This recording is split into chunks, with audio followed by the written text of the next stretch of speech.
Okay, good morning, guys. I'm going to explain a bit about the science this morning. Now, you will receive 3 YouTube videos that's explaining the same thing, so I'm not going into a lot of detail. I'm more going to focus on how does this little booklet work. Okay, so we start at the beginning.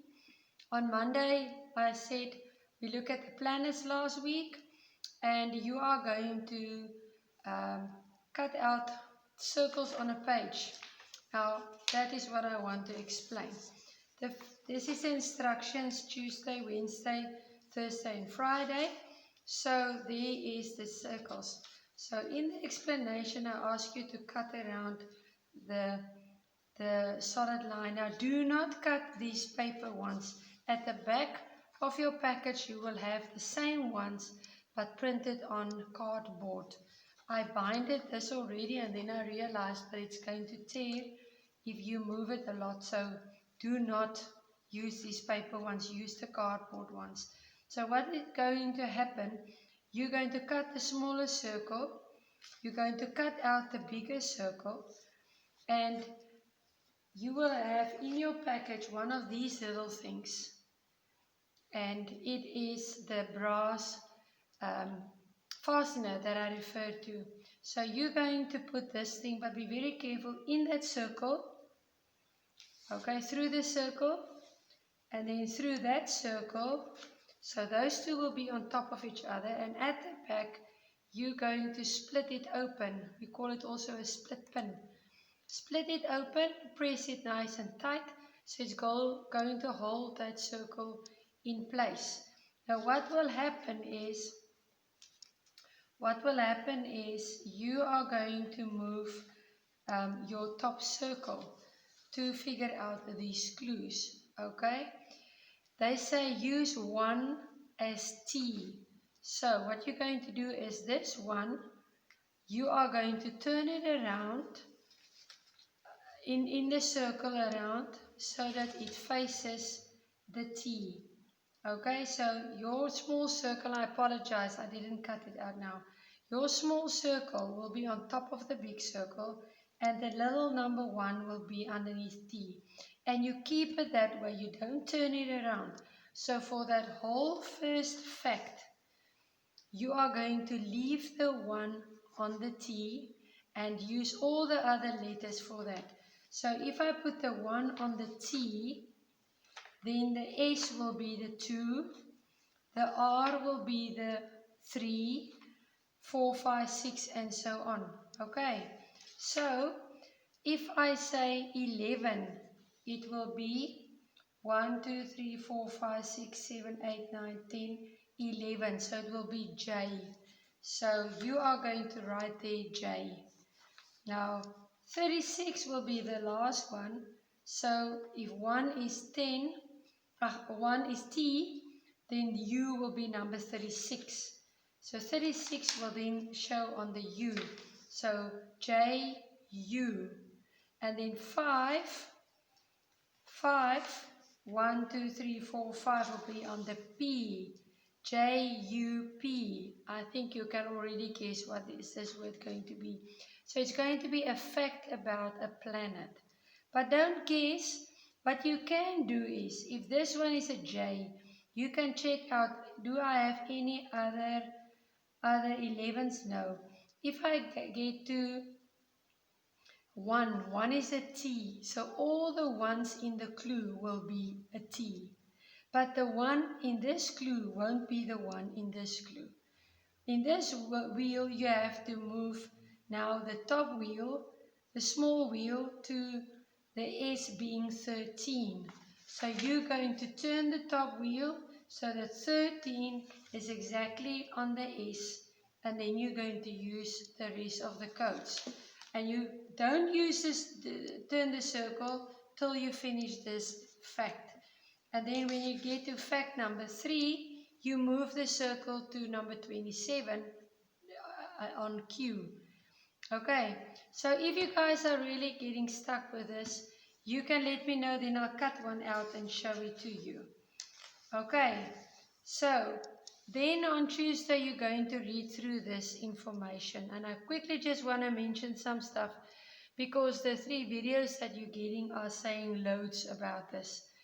Asteroids and meteoroids and comets are all stones that's in space. Now, they are not planets, they are smaller, but asteroids are huge. They can even be as big as Earth itself.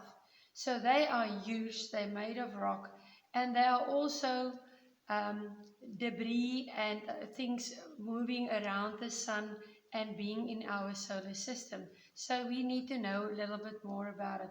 So we are going to look at what is an asteroid, when will the asteroid look like this, then a meteoroid, okay, and then what's a meteor shower, what is a comet, and there's Halley's Comet, and what does it look like with all the satellites and all kind of space waste that we get in our atmosphere.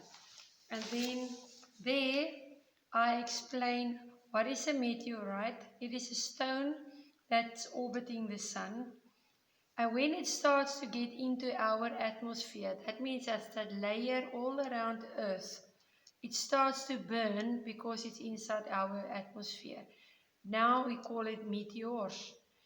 But normally they burn out or they break into pieces.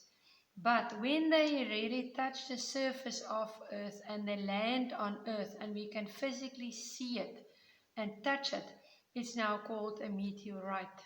So meteorite is a meteoroid that broke off, fell through the atmosphere and landed on Earth. And sometimes